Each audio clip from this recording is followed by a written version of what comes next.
નમસ્કાર ખેડૂત મિત્રો, આજે અમે આવ્યા છીએ તળાજા તાલુકાના ગોરખી ગામમાં એડવન્ટા કંપનીના ભીંડા 30 નંબર જોવા માટે. અને આજે તારીખ છે 10/5/2024 અને આપણે ભીંડા જોઈએ કઈ રીતના ભીંડા છે. ખેડૂતભાઈની મુલાકાત લઈએ અને ખેડૂતભાઈને પૂછીએ કઈ રીતની વેરાયટી થાય છે. જોઈએ. નમસ્તે ભાઈ. શું નામ તમારું? મકવાણા જીતુભાઈ ગોવિંદભાઈ ગોરખી. તમે આ કઈ વેરાયટી વાવેલી છે? 30 નંબર. એડવન્ટાની 30 નંબર. તમને આ વેરાયટી કેવી લાગી? બહુ સારી લાગી. કઈ રીતે? વીણવામાં સારી, ચીરાવ પાન રોગ ઓછો આવે છે. હા, રોગ ઓછો આવે છે, ઉતારો સારો આવે છે.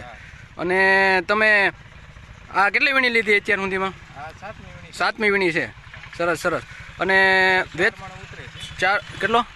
4 મણ ઉતરે છે. અને વેચવામાં કઈ રીતે છે? વેચવામાં સારો છે. ટૂંકમાં માર્કેટમાં લઈને જાવ તો વેચાઈ જાય છે. અને 2 રૂપિયા ઓછા આવે છે. આપણે સિંગ જોઈએ એકદમ લીલી અને પતલી સિંગ થાય છે. જોઈએ સિંગ પતલી થાય.